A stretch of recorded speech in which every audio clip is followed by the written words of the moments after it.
وَدُّوا لَا تَكْفُرُونَ كَمَا كَفَرُوا فَتَكُونُونَ سَوَاءً فَلَا تَتَّخِذُوا مِنْهُمْ أَوْلِيَاءَ. ان کی تو چاہت ہے کہ جس طرح وہ کافر ہے تم بھی ان کی طرح کفر کرنے لگو اور سب یکساں ہو جاؤ.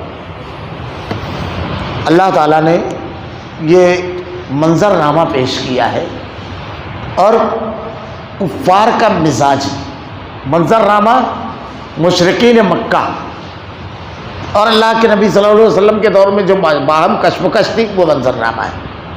اور جب اس وقت جب کافر غلبے اور طاقت کی صورت میں ہوتا ہے تو اس کا مزاج کیا ہوتا ہے، وہ کیا چاہتا ہے، وہ کیا کرتا ہے اگر اس کو غلبہ مل جائے.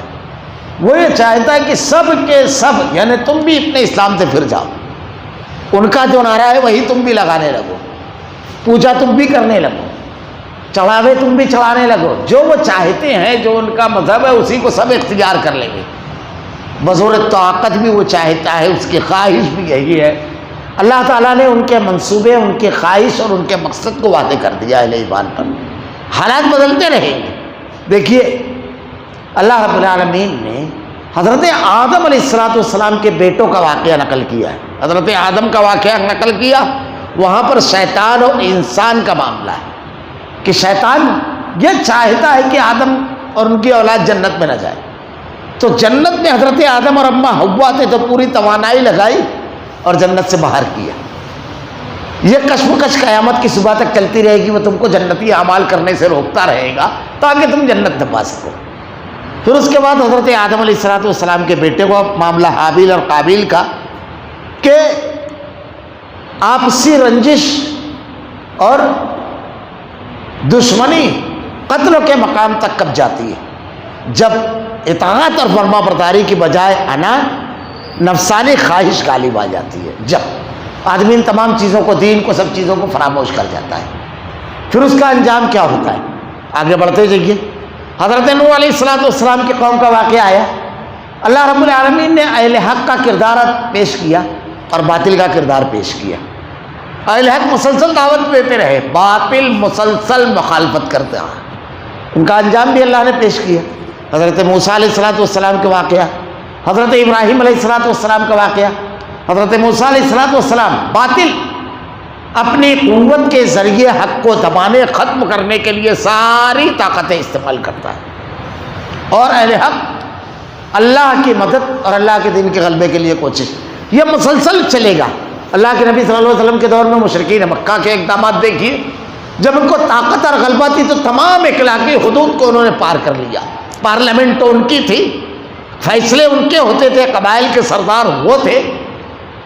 اللہ کے نبی صلی اللہ علیہ وسلم ایک مرتبہ گزر رہے ہیں، پورے خانوادے کو سزا دی جا رہی ہے. حضرت عمار بن یاسر کو آپ نے ارشاد فرمایا صبر یا اہل یاسر ان موعدکم الجنہ، صبر کرو اے اہل یاسر، تمہارے لیے جنت ہے. کوئی قاعدہ نہیں، کوئی، صرف ایک ان کا گناہ تھا ان کی نظر میں مشرکین مکہ کی.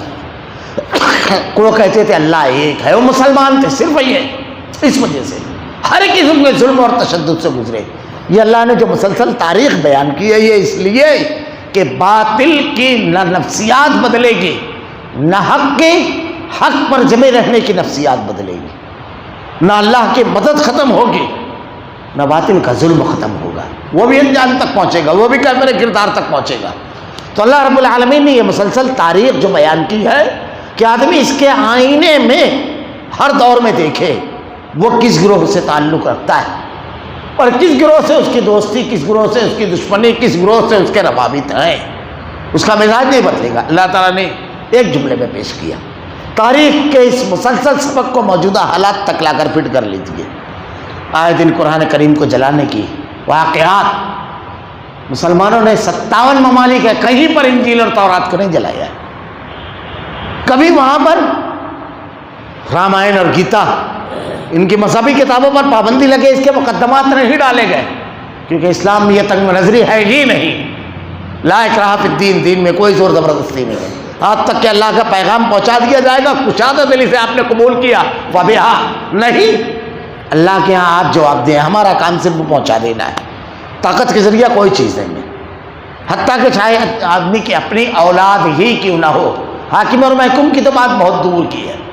تو اللہ رب العالمین نے یہ مسلسل کشم و کش کو پیش کیا ہے ایک جملے میں. ان کی چاہت ہے کہ جس طرح کافر ہوئے ہیں تم بھی ان کی طرح کفر کرنے لگو، پورا ملک ایک جیسا ہو جائے، سب وہی کرو آج. یہ ان کی چاہت ہے، وہ اپنی چاہت کا اظہار کر رہے ہیں. یہ اللہ تعالیٰ بتا رہا ہے کفر کی نفسیات. اب دیکھیے پھر سب یکساں ہو جاؤ، بس حتی یہاجروا فی سبیل اللہ، بس جب تک کہ اسلام کی خاطر وطن نہ چھوڑیں. فَإِن تَوَلَّوْا فَخُذُوهُمْ وَاقْتُلُوهُمْ، نہ چھوڑیں تو ان میں سے کسی کو حقیقی دوست تو نہ بناؤ.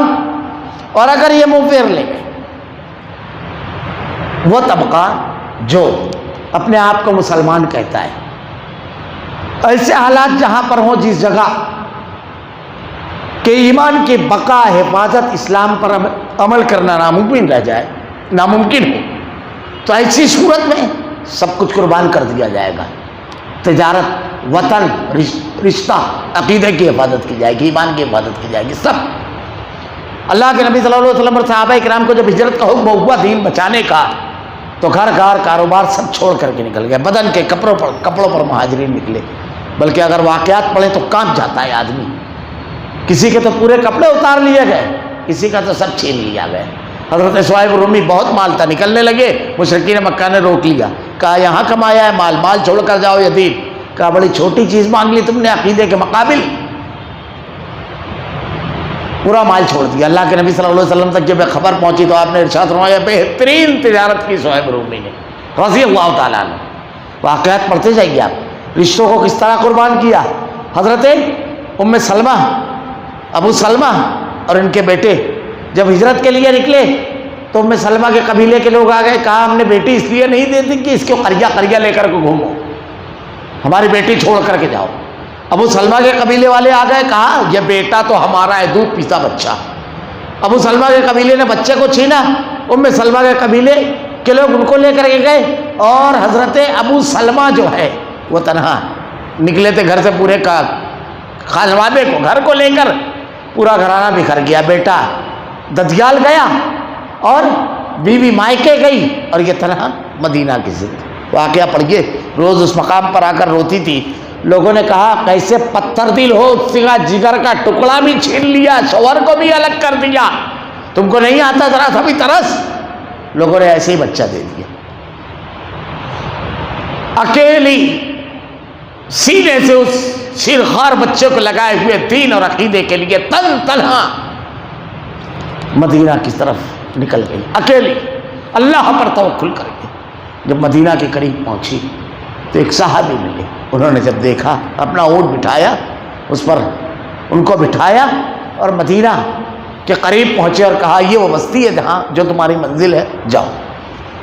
یہ ہجرت تھی.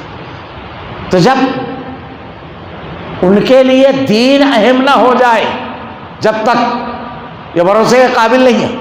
دو ہی گروپ رہیں گے، منافقین کا بھی آگے تذکرہ آ رہا ہے. تو آپ دیکھیے کن سے آپ کی دوستی اور تعلق ہونا چاہیے، آپ کو فیصلہ کرنا ہے. اب یہاں ڈیسیزن لینا ہے. دو طبقات ہیں، آپ کو ڈیسیزن لینا ہے. دین کے لیے قربانی دینے والے یا سمجھوتا کر لینے والے، یا انہی کے نعروں میں نعرہ لگانے والے. جیسے ابھی آج کے دور میں بہت سارے لوگ نکلے تھے، کس کھانے میں ہیں وہ لوگ. آپ کو طے کرنا ہے کہ آپ کے نزدیک ان کا کھانا کیا ہوگا. وہ دوست ہوں گے یا دشمن، طے کیجئے. آپ بھی فیصلہ کیجئے جیسے سامنے والا فیصلہ کرنا ہے. اور یہاں ہر دور میں انسان کو حاصل ہے محبت اور نفرت کے پیمانے طے کرنے کے لیے. آپ بھی طے کیجئے، آپ کے بھی اصول اور ضابطے، اور آپ تو اہل حق ہیں. آپ تو ظلم، عدوان، بے انصافی اور سخت دلی ان تمام سے پاک ہو. رحم دلی، نرمی، مروت، اخوت، یہ پیغام ہے تمہارا. تو اس لیے تم کو اپنے اصولوں میں تو زیادہ سخت ہونا چاہیے. اللہ تعالیٰ نے ارشاد فرمایا پھر اگر یہ منہ پھیر لے تو انہیں پکڑو اور قتل کرو جہاں بھی ہاتھ لگ جائیں. خبردار ان میں سے کسی کو اپنا رفیق اور مددگار نہ سمجھنا.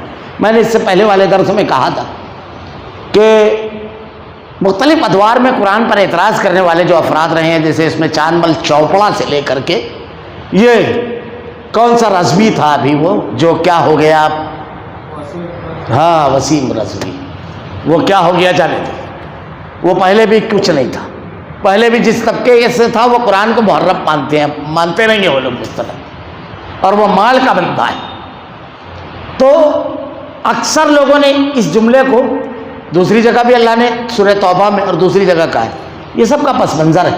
میں نے پچھلے ہفتہ بھی اختصار کے ساتھ بتایا تھا کہ کن لوگوں کے بارے میں کہا جا رہا ہے جو دین کو برداشت نہیں کرتے، مسلمانوں کو برداشت نہیں کرتے، زبردستی ان کو کفر میں لانا چاہتے ہیں، اور جب نہیں کامیاب ہوتے ہیں تو ان کا جان مال سب کچھ چھین لیتے ہیں۔ صحابہ اکرام نے ہجرت کی، ان کے مکانات پر قبضہ کر لیا، ان کے پورے مالوں کو لوٹ لیا۔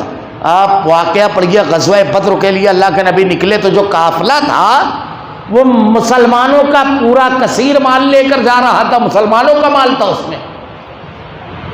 تو جن لوگوں نے گھر سے جدا کیا، ماں باپ سے جدا کیا، وطن سے نکلنے پر مجبور کیا، ان کو کیا کریں گے؟ اچھا اتنے پر بس نہیں، اب مدینہ چلے گئے تو وہاں بار بار لشکر لے کر جا رہے ہیں قتل کرنے کے لیے، ختم کرنے کے لیے۔ منافقین سے ملے ہیں، یہود سے مل کر سازش کرتے ہیں۔ پورا غزوہ تبوک تک کے واقعات دیکھ لیجئے، غزوہ خندق تک کے، اتنا بڑا لشکر لے کر مسلمانوں کو ختم کرنے کے لیے گئے کہ پورے مدینہ کی آبادی اتنی نہیں تھی۔ اللہ کی مدد آئی، بچ گئے۔ ان لوگوں کے ساتھ کیا کیا جائے گا جو آپ کو قتل کرنے آ رہا ہے؟ ہندوستانی قانون یہ ہے کہ کوئی آپ کو مارتا ہے تو آپ دفاع میں مار سکتے ہو، ڈیفینس میں، سپریم کورٹ کا آرڈر ہے۔ اب اپنی جان بچانے کے لیے کسی کو قتل کرتے ہو، کوئی جرم نہیں ہے۔ اور میں تو کہتا ہوں بڑا عجیب معاملہ ہے، ہندوستان میں انگریزوں نے صرف حکومت کی، گھروں سے نہیں نکالا، وہ تو مخصوص مجاہدین کے ساتھ ہوا۔ کاروبار رہے، لوگوں کی کھیتیاں رہی، جاگیریں رہی، پیسہ رہا، وطن میں رہے، لیکن کسی انگریز کو مارنے والے کو ہمارے یہاں کیا کہا جاتا ہے؟ Freedom fighter. اگر آج ہے تو فریڈم فائٹر کہتے ہیں، مجاہد آزادی، اس کو قاتل آج تک کسی نے نہیں کہا۔ کوئی بے وقوف ہوگا جو کہے گا اور ہندوستان میں کہے گا تو اس کی سمجھ بنا دیں گے لوگ۔ بڑی عجیب بات ہے، نہ گھر سے نکالا، نہ وطن سے نکالا، نہ زمینیں چھینی، صرف اگر حکومت کرنے لگے تو ان کو قتل کرنے کو آپ رائٹ کہتے ہیں۔ جو اس سے زیادہ کیا ان کو جہاں پکڑو وہاں مارو کہنے پر آپ کہتے ہو ظلم ہے؟ آپ کی جہالت ہے۔ اسٹڈی کیجئے، پہلے مطالعہ کیجئے، جانیے کہ کیا ہے۔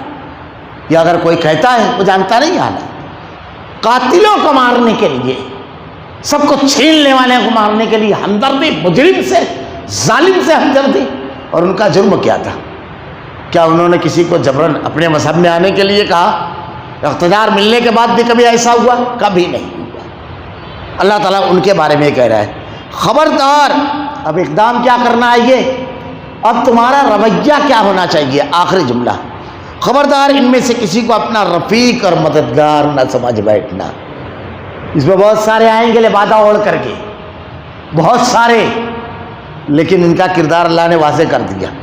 ایک بیان پر ایک مرتبہ ٹوپی پہن کے آ کر ویڈیم بیان دے دیے، بس تمہارا مزاج نہیں بدلنا چاہیے۔ پورے کیریکٹر پر نظر رکھو۔ افطار پارٹی میں ایک مرتبہ کھجور لے کر بیٹھ گئے، بس تمہارا مزاج نہیں بدلنا چاہیے۔ اس نے مسلمانوں اور اسلام کے سلسلے میں آج تک کیا کیا ہے، اس کی لائف پر بھرپور نظر رکھو۔ پیچھے اقدامات بتائے ہیں، ایک تصویر نہیں، یاد رکھیے۔ مسلسل خوشی اور غم، تنہائی اور مجلس، مشکل اور آسانی، ہر وقت کے حالات کو دیکھ کر کے آدمی دوستی اور دشمنی طے کرتا ہے۔ وہ جو مشکلات میں نظریں پھیرنے میں ان سے کوئی محبت کرتا ہے، نجی زندگی میں تم ایسے ہو، اور عقیدے کے معاملے میں، دین کے معاملے میں، قومی حمیت کے معاملے میں تم کیا ہو؟ سوچتے ہو کبھی؟ اللہ نے تمہیں قومی حمیت و غیرت، دینی حمیت و غیرت دے کر کے بھیجا ہے۔ باشعور تم کو کوئی بیوقوف نہیں بنا سکتا۔ اللہ کے نبی صلی اللہ علیہ وسلم کے دور میں بدر میں مکہ کا ایک شاعر قید ہوا، وہ اللہ کے نبی صلی اللہ علیہ وسلم کی حج میں اور اسلام کے خلاف اشعار کہتا تھا۔ جب اس کو سامنے لایا گیا تو صحابہ اکرام نے کہا کہ اللہ کے رسول اس کو قتل کیجیے، رائے دی، اور اس کا جرم اتنا سنگین تھا، اللہ کے نبی نے سے وہ کہنے لگا کہ آپ رحیم ہیں، آپ کریم ہیں، آپ معاف کرنے والے ہیں، اس لیے آپ سے درخواست ہے مجھے معاف کیجیے، مجھ کو صرف بیٹیاں ہیں، میرے بعد کوئی نہیں رہے گا ان کو۔ آپ انتہائی رحم دل تھے، رحمت للعالمین بنا کر بھیجا گیا آپ کو۔ آپ نے تو کہا ہے جانور کے اوپر اتنا بوجھ نہ ڈالو کہ وہ اٹھا نہ سکے۔ کتے کو اگر پانی پلا دے تو آدمی جنتی، جانوروں کے ساتھ آپ نے رحم کرنے کے لیے کہا۔ اللہ کے نبی نے کہا سایہ دار درختوں کے نیچے لیٹرین نہ کرو، بہتے دریا میں نہ کرو جو پانی بہ رہا ہے، غلاظت نہیں ہونا چاہیے. کتنے احکامات ہیں، اتنے انتہائی بڑی. راستے سے کانٹا ہٹا دینا، راستے میں پتھر ہٹا دینا صدقہ. اللہ کے نبی نے کہا تمہارا پڑوسی مسلم ہو کہ کوئی بھوکا سوئے گا تو اللہ تم سے سوال کرے گا. رحمت للعالمین تھے، آپ نے کہا ٹھیک معاف کرتا ہوں. صحابہ میں سے کچھ لوگوں نے مشورہ دیا کہ اس کے اگلے 2 دانت ثنایا سفلا الجا، یہ 2 آگے کے ہیں، اس کو توڑ دو. یہ جو شاعری کرتا ہے بڑا جھوم جھوم کر کے پڑھتا ہے، ماحول بناتا ہے، یہ تو ختم ہوگا. اللہ کے نبی نے کہا نہیں، میں مسئلہ نہیں کرتا، چہرے نہیں بگاڑتا، میں چھوڑ دیا. پھر پکڑا گیا دوسری جنگ میں. جب دوبارہ پکڑا گیا تو اللہ کے رسول صلی اللہ علیہ وسلم تو پھر وہی سب کہنے لگا. کیا فرمایا اللہ کے نبی صلی اللہ علیہ وسلم نے؟ تاکہ تو اپنی قوم میں جا کر کے کہے ارے وہ میں تو ذرا سا رویا دھویا اور اپنا کام نکال لیا. عقل تھوڑی سمجھدار لوگ نہیں ہیں. یہ کہے گا مومن ایک بل سے 2 بار نہیں ڈسا جاتا. سمجھ رہے ہو آپ؟ اللہ کے نبی نے یہ اصول دیا.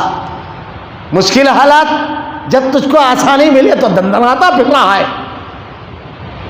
ایسے ہی ہمارے مشکلات میں نظریں پھیرنے والے، دکھائی نہ دینے والوں کو پہچانیے. مومن ایک بل سے دوبارہ نہیں ڈسا جاتا. تم تھے نا، کہیں نظر ہی نہیں آئے. اب آئے ہار پھول پہننے، اب آئے شال اڑانے، لوگوں کو بیوقوف بنانے. نظریں مومن ایک بل سے 2 بار نہیں ڈسا جاتا. تم مشکلات کے ساتھ ہی تھے، تم قیادت کے لائق نہیں ہو. سیدھی سی بات یہ ہے، تم دوستی کے لائق نہیں ہو. ہم کو وہ کاندھا چاہیے جو آنسو آئے تو رکھ کر رونے کے لیے رہے، جو مشکلات میں آ کر کے ساتھ کھڑا ہو، وہ چاہیے، وہ ساتھ. اللہ کے نبی صلی اللہ علیہ وسلم نے کہا مومن ایک بل سے 2 بار نہیں ڈسا جاتا. یہ اصول دے دیا. الذین یصلون الی قوم بینکم وبینہم میثاق او جاؤکم حسرت صدورہم ان یقاتلوکم ویقاتلوا قومہم. یہ دیکھیے خارجہ اور داخلہ پالیسی پوری طے ہو رہی ہے یہاں. اسلام کا پورا نظام خارجہ اور داخلہ جو ہے مختلف مقامات پر ہے. دیکھیے کتنے زبردست ہے. سوائے ان کے جو اس قوم سے تعلق رکھتے ہیں جن سے تمہارا معاہدہ ہو چکا ہے، یا جو تمہارے پاس اس حالت میں آئے کہ تم سے جنگ کرنے سے بھی تنگ دل ہیں اور اپنی قوم سے بھی جنگ کرنے سے تنگ دل. 2 ٹائپ کے لوگ. کن لوگوں سے نہیں لڑنا ہے، کن کو نہیں مارنا ہے؟ جن سے معاہدہ ہو گیا. ایک مرتبہ معاہدہ ہو گیا ہمارے اور تمہارے درمیان دوستی کا، صلح کا، تو بالکل واضح احکامات اسلام نے دیا کہ اس کے خلاف کوئی ایکشن نہیں لینا ہے، اقدامات نہیں کرنا ہے. جیسے آج کے دور میں سفارت خانے جاسوسی کے اڈے ہوتے ہیں. سفارت خانے بھی ہیں اور اندر سب چلتا رہتا ہے. ایک دوسرے کے خلاف کوششیں بھی چلتی رہتی ہے. ایک دوسرے ملکوں کو ختم کرنے کے لیے سارے اقدامات بھی کیے جاتے ہیں. اسلام نے اس سے منع کیا. کھلی دوستی اور کھلی دشمنی. یہاں تک کہ اگر معاہدے کی ایک مدت متعین ہے آپ کی، سمجھ لیجئے کہ آپ کی مدت متعین ہے 20 جنوری، تو آپ 18 اور 19 جنوری کو فوجیں محاذ پر لا کر نہیں بیٹھا سکتے کہ بھائی جنگ ابھی نہیں کریں گے، جنگ تو 20 کے بعد کریں گے، وہ ایگریمنٹ ختم ہوگا جب. آپ اقدام بھی نہیں کر سکتے کوئی. آپ اس کو بالکل مطمئن رکھیے، یہ اسلام کا نظام ہے. دشمنی بھی کھلی ہوئی، دوستی بھی کھلی ہوئی. یہ اسلام میں نہیں ہے. یہ عہد و پیمان کرنے کے بعد اندر تیاریاں کرتے رہو، یہ نہیں ہے. ہمارا معاہدہ کرنے والا بھی مطمئن زندگی گزار پائے کہ یہ اگر ایک مرتبہ دوست بول دیے تو پھر پیٹ میں خنجر نہیں بھونکیں گے، یہ کچھ نہیں کریں گے.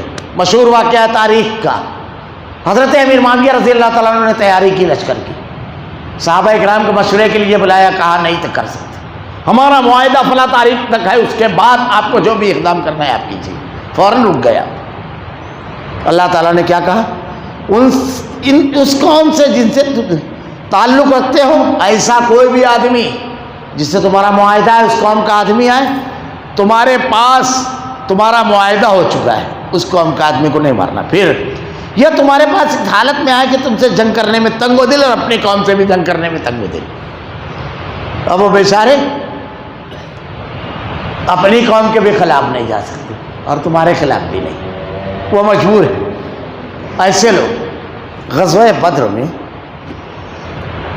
اللہ کے نبی صلی اللہ علیہ وسلم نے کہا کہ بنی ہاشم کے لوگوں کو فلاں کو کچھ نہیں کرنا. اس میں آپ کے چچا حضرت عباس رضی اللہ تعالیٰ عنہ بھی تھے. ان کو زبردستی جنگ میں لایا گیا تھا. ان کی ہرگز خواہش نہیں تھی کہ وہ جنگ کریں، اور اپنے لوگوں سے بھی نہیں مخالفت کر سکتے تھے، مکہ ہی میں رہتے تھے۔ اور کچھ لوگ ایسے تھے جو ایمان تو نہیں قبول کیے تھے، لیکن مسلمانوں سے جنگ کرنا ان کے لیے بہت گرا گزرتا تھا۔ ایسا طبقہ ہوتا ہے، اپنی قوم کی بھی پوری جماعت کی مخالفت نہیں کر سکتے، وہ ان سے نہیں لڑ سکتے اور آپ سے نہیں لڑ سکتے۔ اس طبقے کو بھی پہچانیے، اس کو بھی پہچانیے جو آپ کو کافر کرنے پر تلا ہوا ہے، اس کو بھی پہچانیے جو وقت دیکھتے ہی گرگٹ کی طرح رنگ بدل لیتا ہے، آپ کے دشمنوں کی سب میں بھی اتنی ہی جوش و خروش سے رہتا ہے، فائنانس ان کو کرتا ہے، فنڈنگ کرتا ہے، ان کو قوت دیتا ہے، اور آپ کے یہاں آتا ہے ٹوپی پہن کے افطاری کا، اس کو بھی پہچان۔ اللہ تعالیٰ نے کہا یہ دیکھیے یہ طے ہوتے ہیں معاملات، اور ایک ایک فرد اپنی پوری ملت کا نمائندہ ہوتا ہے، ایک ایک فرد۔ اللہ تعالیٰ یہ جائے ضابطہ دے رہا ہے، تم سے جنگ کرنے میں بھی تنگ و دل ہے اور اپنی قوم سے بھی جنگ کرنے سے تنگ و دل ہے۔ اگر اللہ تعالیٰ، آپ دیکھیے اللہ کا انعام ہے وہ لوگ کیسے، یہ اللہ رب العالمین دیکھیے جنگ سے ہٹے ہوئے لوگوں کے بارے میں کیا کہہ رہے ہیں، دشمنی نہ رکھنے والوں کے بارے میں۔ اگر اللہ چاہتا تو انہیں تم پر مسلط کر دیتا، اور وہ تم سے یقیناً جنگ کرتے۔ جو آپ کے سامنے دشمن ہیں جو لڑ رہے ہیں، یہ سیکولر لوگ جو ہیں، ان کو بھی اگر اللہ تعالیٰ ایسے ہی تعصب پسند بنا دیتا تو یہ تو آپ کے سامنے میدان میں رہتے۔ یہ اللہ کا کرم ہے کہ اللہ تعالیٰ نے اس طبقے میں بھی ایسے لوگوں کو رکھا ہے، یہ دیکھیے آپ۔ بس اگر یہ لوگ تم سے کنارہ کشی اختیار کریں اور تم سے لڑائی نہ کریں تو تمہاری جانب صلح کا پیغام ڈالیں، تو اللہ تعالیٰ نے تمہارے لیے ان پر کوئی لڑائی کی نہ رکھی۔ اب اس کے بعد اگر یہ صلح کا پیغام تمہاری طرف ڈالتے ہیں، ہاتھ بڑھاتے ہیں، تو پھر تم کو سازش، کپٹ اور اس کے خلاف اقدام کرنے کی کوئی ضرورت نہیں۔ اللہ تعالیٰ نے کہا ان پر کوئی راہ لڑائی کی نہیں ہے، کوئی راہ لڑائی کی نہیں ہے، نہ ان کی معیشت کو تباہ کرو، نہ ان کے ملک کو، نہ ان کی ترقی کو، اور نہ ان کی قوم کو نقصان پہنچاؤ، کچھ نہیں کرنا ہے آپ کو، کہیں دشمنی نہیں نکالنا ہے، بالکل جیسے حقوق ہے اسی طرح کے حقوق دینا ہے۔ کتنے زبردست اقدامات ہیں۔ اور ہمارے یہاں دیکھیے مخصوص لوگوں کو نوکری نہیں ہے، ریزرویشن مانگا جا رہا ہے، جو کیا ہے یہ سب چیزیں، کیا دکھتا نہیں ہے؟ انصاف کتنا مہنگا ہے، یہ سب دستور اللہ تعالیٰ بیان کر رہا ہے۔ دیکھیے اللہ تعالیٰ نے ارشاد فرمایا سَتَجِدُ الْآخَرِينَ يُرِيدُونَ أَن يَأْمَنُوا قَوْمَهُمْ كُلَّمَا رُدُّوا إِلَى الْفِتْنَةِ أُرْكِسُوا فِيهَا۔ تم کچھ اور لوگوں کو بھی ایسا پاؤ گے، طبقہ اور آ رہا ہے، طبقات کو پہچانیے آپ، کھانا فٹ کیجیے، اس کھانے میں یہ گیا، اس کھانے میں یہ پارٹی گئی، اس کھانے میں یہ فٹ کیجیے، ضابطہ اللہ نے دے دیا ہے۔ ہم ان ضابطوں کو استعمال نہیں کر رہے اور پورے ملک میں آج پریشان ہے۔ آج کیا صورتحال ہے، اس کا تو موقع نہیں ہے کہ بتائیں ان حالات سے بھی نکلنے کی کیا راہ اللہ نے دی ہے۔ انشاءاللہ وہ بھی ابھی یہ چیز کہ تم کچھ اور لوگوں کو ایسا بھی پاؤ گے جن کی بظاہر چاہت ہے کہ تم سے بھی امن میں رہے اور اپنی قوم سے بھی، یعنی یہاں سے بھی سارا فائدہ اٹھا لیں۔ میں تو جھگڑے میں نہیں پڑتا، میں کسی چیز میں نہیں رہتا، کاروبار چل رہا ہے، تعلقات ہیں، اور اپنی قوم سے بھی قوم کا معاملہ ہے تو لوگ ٹھیک ہے، 1 لاکھ ڈونیشن، 2 لاکھ ڈونیشن وہ بھی چل رہا ہے۔ دیکھیے اللہ تعالیٰ ان کے بارے میں کہا ہے، لیکن جب کلما ردوا الی الفتنہ ارکسوا فیہا فإن لم یعتزلوکم ویلقوا الیکم السلم۔ دیکھیے جب کبھی فتنہ انگیزی کی طرف لوٹائے جاتے ہیں تو اوندھے منہ اس میں ڈال دیے جاتے ہیں۔ سب کو ساتھ میں پاؤ گے، کوئی سیکولر نہیں دکھے گا، غائب سب کو ایک ساتھ پاؤ گے۔ آپ کو دے دیا گیا ہے قوموں کو پہچاننے کا پیمانہ، اس اینک کو ایک مرتبہ لگائیے، بینائی کی کمی ختم ہو جائے گی، منظر پورا صاف صاف دکھنے لگا گا۔ قرآن کی نظر سے دیکھنا ہے انسانوں کو، اور قرآن کی نظر سے ہی برتنا ہے انسانوں کو، شریعت کی نظر سے۔ ہم مسئلہ ہمارا ایک جملے میں یہ ہے کہ قرآنی تعلیمات، اللہ کے نبی کی تعلیمات کو ہر وقت کے لیے اسوہ اور نمونہ نہیں سمجھتے، کبھی ضرورت ہی نہیں سمجھی کہ رہنمائی کرنے والی اس عظیم کتاب کی طرف رجوع ہو۔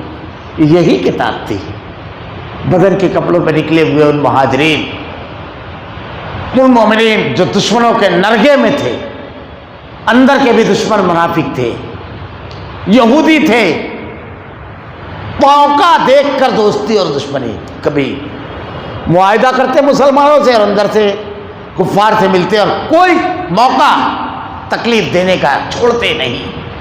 کھلے ہوئے دشمن بھی تھے جو ایک دم کھل کر کے نعرے لگاتے ہوئے آتے تھے، کھلے ہوئے سارے طبقات تھے۔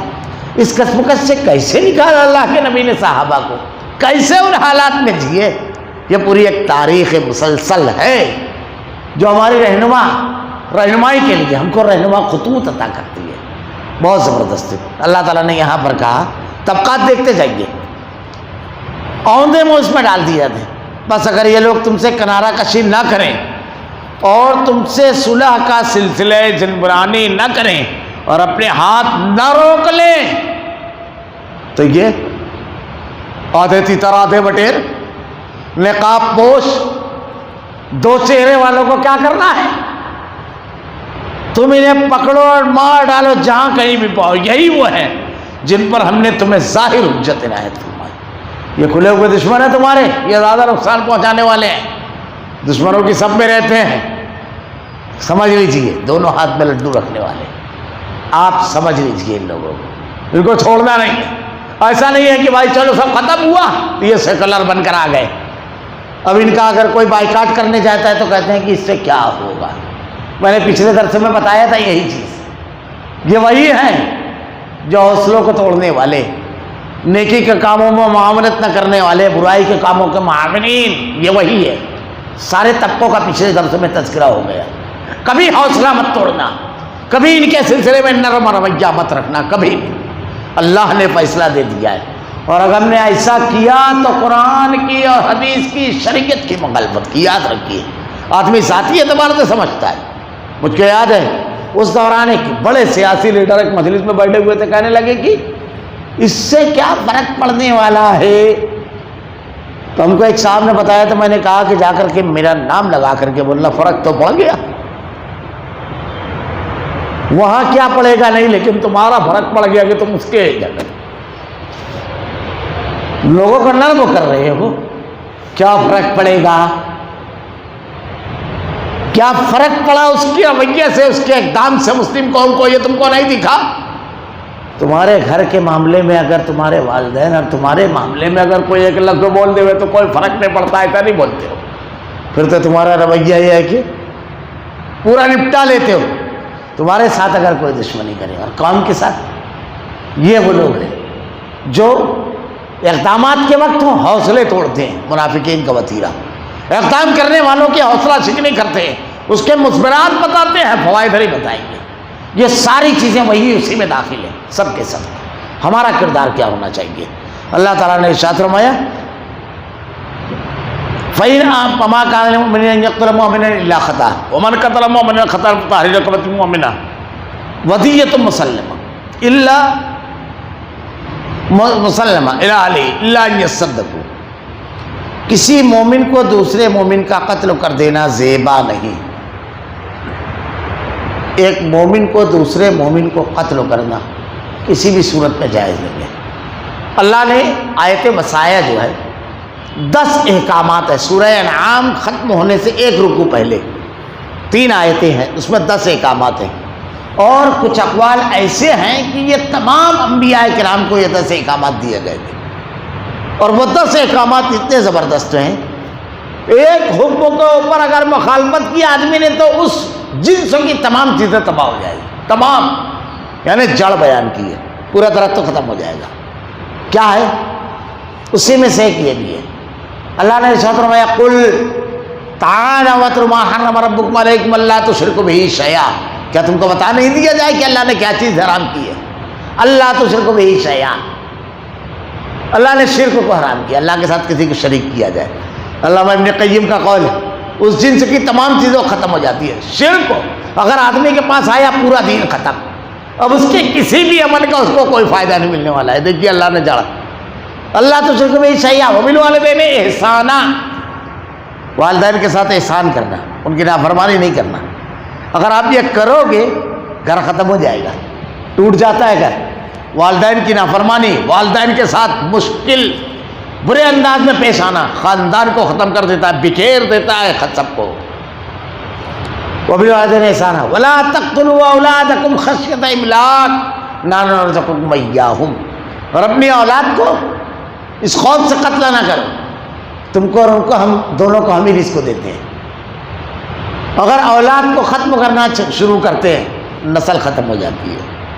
بہت لمبی بات نہیں کروں گا، اس میں ایک واقعہ اکثر میں بتایا ہوں، نسبندی ایک مرتبہ ہندوستان میں شروع ہوئی تھی، جبری نسبندی راجو کے دور میں، سنجے جو اس کا بھائی تھا، اس کے اندرا کے دور میں ایمرجنسی، بڑی زبردستی نسبندی، اور ایک دم وہ ایک وقت نعرہ چلا تھا ہم دو ہمارے دو۔ اور پھر آج کے دور میں بھی کچھ لوگ ایسے ہیں کہ بھائی اتنے زیادہ بچے ہوں گے تو اتنی کمائی چاہیے، ان کو پڑھانا لکھانا، ان کی زندگی، یہ سب اللہ کہہ رہا ہے ان کو اور تم کو سب کو ہم رزق دیتے ہیں۔ کتے بلی بھی کبھی اس کی فکر نہیں کرتے ہیں، پھر کا کوئی کاروبار نہیں ہے، لیکن عقل والا انسان اس کی فکر کرتا ہے خیر۔ اب یہ جب چلا تو ایک ڈاکٹر تھا بڑا زبردست مبلغ اس کا نسبندی کا، ہم دو ہمارے دو، نعرہ لگاتا تھا، لوگوں کو کہتا تھا کرنا چاہیے۔ ایک دو لڑکے تھے، ایک 8 سال کا اور ایک 10 سال کا، اور اس نے بھی نسبندی کر لی تھی۔ اور ہمارے بزرگ سمجھاتے تھے کہ کبھی کوئی معاملہ ہو تو دروازہ بند کرنا چاہیے، سکڑی لگا دیجیے آپ تو کبھی بھی اس کو کھول لیتے ہیں، لیکن اگر آپ اس کو پٹری ٹھوک دے میں یا دیوار اٹھا لے میں تو دروازہ ٹوٹ جائے گا، یہ تو کھلے گا نہیں، یعنی ایسا کام نہیں۔ تو اس نے ویسا ہی کام کیا تھا، اہلیہ کی بچے داری نکلوا دی اور اپنے ساتھ بھی وہی کیا کہ اب تو چاہیے۔ ایکسیڈنٹ میں دونوں ایک ساتھ مر گئے، ایک ساتھ ایکسیڈنٹ میں مر گئے۔ اب گورنمنٹ تو دے نہیں سکتی، جو بولتی ہے ہم دو ہمارے دو، تو اگر دونوں گئے تو تم دینے کے نہیں تو روکنے کے حقدار کیسے ہوئے؟ اس کے بعد اس کی آبادی غائب ہو گئی، غائب آواز اس کی۔ تم کو معلوم ہے کتنی زندگی ہے؟ اس پر بحث کروں گا تو بات لمبی ہوگی، تاریخ اٹھا کر پڑھیے، جتنے بڑی بڑی شخصیات ہیں اس میں 80 سے 90% کوئی اپنے ماں باپ کا چھٹا بچہ ہے، کوئی 5واں ہے، کوئی 3را ہے، کوئی 7واں ہے، کوئی 9واں ہے، ساری بڑی شخصیات۔ آئنسٹائن اور نیوٹن سے لے کر کے آپ سب کو اٹھا کر دیکھیے، بڑی بڑی شخصیات جنہوں نے دنیا میں انقلاب برپا کیا اپنے لائن میں، ایسا ایسا کارنامہ، بڑے بڑے شعراء، ادیب، فلسفی، یہ ان کے ماں باپ اس اصول پر چلتے رہتے تو 90% تاریخی شخصیات، انقلابی شخصیات دنیا کو ملتی ہی نہیں۔ وہ موضوع نہیں ہے کہ اس کو زیادہ لمبا بیان کیا جائے۔ اللہ نے یہ کہا قتل نہیں کرنا ہے۔ اگر ایک دوسرے کو قتل کرنے کی نیت سے دو مسلمان لڑتے ہیں تو اللہ کے نبی نے کہا قاتل و مقتول دونوں جہنمی۔ اللہ کے نبی سے صحابہ کرام نے پوچھا اللہ کے نبی مقتول جہنمی سمجھ میں آتا ہے؟ ارے قاتل، مگر مقتول بیچارہ جو قتل ہوا وہ؟ اللہ کے نبی نے کہا دونوں کا مقصد ایک دوسرے کو قتل کرنا تھا، نیت۔ ہمارے یہاں کچھ لوگ کچھ عمل کرنے کے وقت تو نیت کرتے ہیں جیسے نماز سے پہلے، اس کے غلط ہونے کے لیے یہ کافی ہے کہ پوری نماز عربی میں ہے یا اردو میں، یہی ایک چیز کافی ہے۔ یہ جو ہمارے یہاں کرتے ہیں کسی حدیث کی کتاب میں، کہیں فقہ ہوگی کسی کتاب میں نہیں ہے، کہیں نہیں ہے، زبان سے نیت کرنا۔ اچھا پھر اس میں غور کیجئے تو بڑا عجیب معاملہ ہوتا ہے۔ آدمی کیا کہتا ہے عشاء کی نماز 4 رکعت، کوئی 3 یا 5 پڑھتا ہے کیا؟ پیچھے سے امام کہہ رہے کہاں رہیں گے، آگے کوئی رہے گا؟ جگہ ہی نہیں رکھتے ہیں مسجد میں آگے کی، منہ میرا کعبہ شریف کی طرف، پھر کدھر کا منہ کر کے نماز پڑھتے ہیں؟ واسطے اللہ کے کس کے لیے نماز پڑھی جاتی ہے؟ جتنا جملہ آپ کہہ رہے ہیں اس کا خلاف پاسبل ہی نہیں ہے جو آپ بول رہے ہیں۔ اچھا اگر اس میں امام کا وضو ٹوٹ جائے تو ہمارے ایک دوست عالم تھے، ایک مرتبہ میں نے ان سے کہا کہ تم لوگ جو نیت مانتے ہو اگر 2 رکعت امام پڑھایا اور وضو ٹوٹ گیا تو ذرا سا ایک لائن بڑھا لیتے یار اس میں، کہ اگر امام کا وضو ٹوٹ گیا تو جو نبا آئے گا وہاں سے جتنی رکعت رہے گی اس کی، تاکہ ایسا کوئی کیس ہو تو بیچ میں نیت نہیں کرنا پڑے۔ تو کچھ بولا نہیں، مولا یہی رہے گا جب شریعت سے کھلواڑ کرو گے، یہ لائے کہاں سے آپ؟ اور میں تو بڑی عجیب بات رہتی ہے دین کے معاملے میں لوگوں کا۔ خیر یہاں کیا کہا اللہ کے نبی نے؟ اس کی نیت تھی قتل کر دینا. تو اب ظاہر سی بات ہے نیت تھی تو یہ نہ ہو. لڑنے سے پہلے تھوڑی بولا ہوگا خنجر نکالوں گا, پیڑ میں ماروں گا, گردن پہ ماروں گا, یہ سب بولا ہوگا کیا؟ ارادہ کیا بس, یہی ہے نیت. تو اس کی بھی نیت تھی مارنے کی, مقتول کی بھی, لیکن مار گیا. تو قاتل اور مقتول دونوں جہنمی, دونوں کو دونوں جہنم میں جائیں گے. انتہائی سنگین کبیرہ گناہ ہے کسی شخص کو بلا وجہ قتل کرنا. اسی آیت میں اللہ نے کہا کہ کیا کہا اللہ تعالیٰ ولا تقتلوا اولادکم خشیۃ املاق نحن نرزقکم وإیاھم ولا تقربوا الفواحش ما ظهر منها وما بطن ولا تقتلوا النفس التي حرم الله الا بالحق. کسی نفس کو بلا وجہ قتل کرنا. قتل کرنے کی وجہ کیا ہوتی ہے؟ ایک تو یہ کہ میدان جنگ میں سامنا, ایک تو یہ کہ اگر وہ مرتد ہو گیا, یہ کام حکومت کا ہے, اس نے کسی کو قتل کر دیا, یہ کام حکومت کا ہے. آپ کو قتل کرنے آیا اور آپ دفاع میں کر دیے, یہ ایک ہے. ورنہ جائز جب تک جواز نہ ملے نہیں قتل کر سکتے کسی کو. انتہائی سنگین جرم ہے. اگر ایک چیز اجازت دی جائے لوگوں کی جان محفوظ نہیں رہے گی معاشرے میں کسی کی بھی. میں نے جو کہا سب چیزیں ختم کر دینے والی ہے. تو اللہ کے نبی نے, اللہ تعالیٰ نے ارشاد فرمایا. اب یہاں پر صرف میں ترجمہ پڑھ دیتا ہوں. آئندہ ہفتہ انشاءاللہ, وقت تو کافی ہو چکا, آئندہ ہفتہ انشاءاللہ تفصیل بتاؤں گا.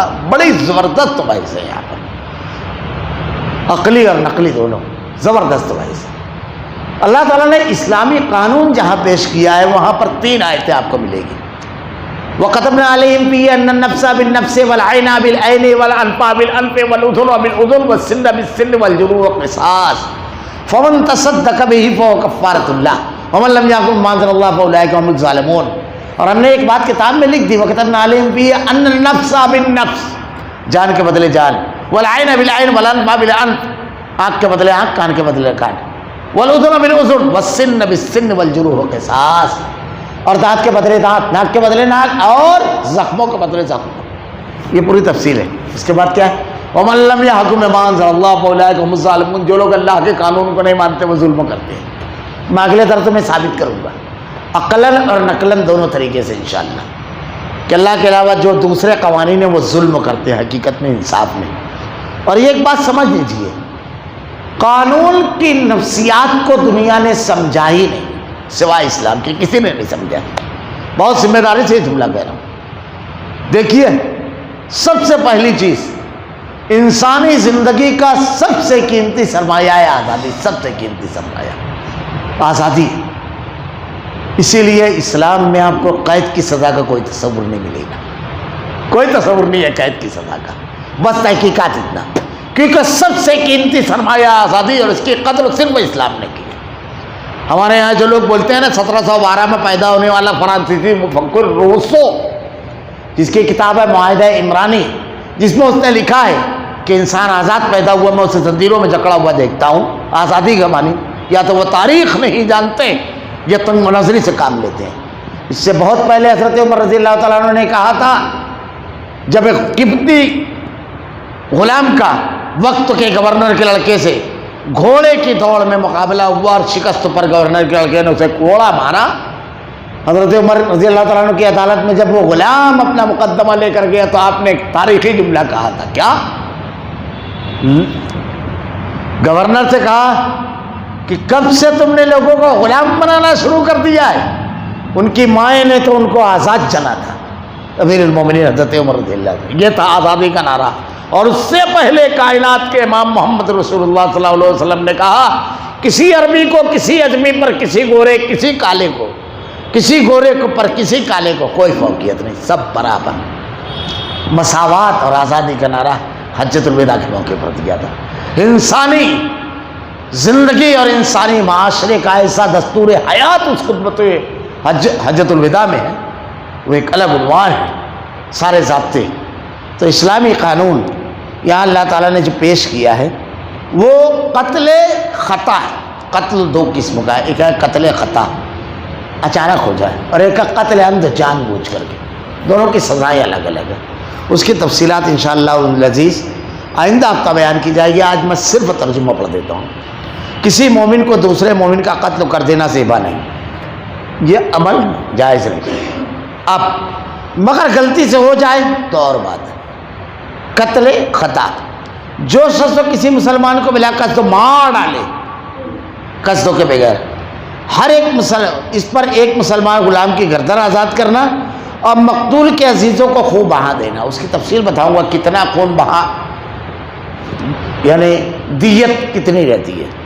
ہاں یہ اور بات ہے کہ وہ لوگ بطور صدقہ معاف کر دیں، سامنے والے کو اختیار ہوتا ہے تو وہ معاف بھی کر سکتے ہیں. یہاں صدقہ کہا گیا اس کو. اور اگر مقتول تمہاری دشمن قوم کا ہو اور وہ مسلمان ہے تو صرف ایک مومن غلام کی گردن آزاد کرنی لازمی ہے. یہ تھوڑا سا فرق پڑ گیا دیت کے علاوہ. کیوں یہ رہے گا اس کی بھی تفصیل انشاءاللہ بیان کی جائے گی. پورا حالات میں ہجرت بہت ضروری تھی، یہ ہجرت نہیں کی ہے اس لیے ان کا کام ہے.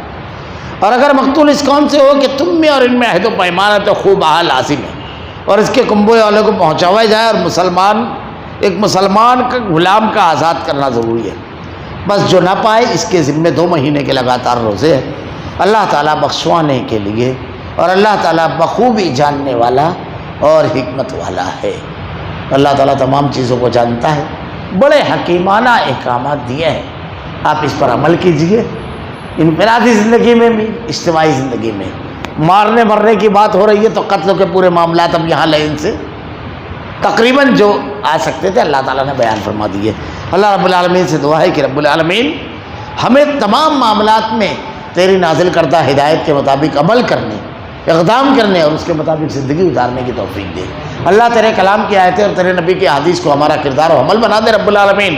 اللہ ہم تیرے بڑے کمزور بنتے ہیں رب العالمین، ہمیں ہدایت دے، ہمارے قلوب کو اس کے اوپر جما دے رب العالمین.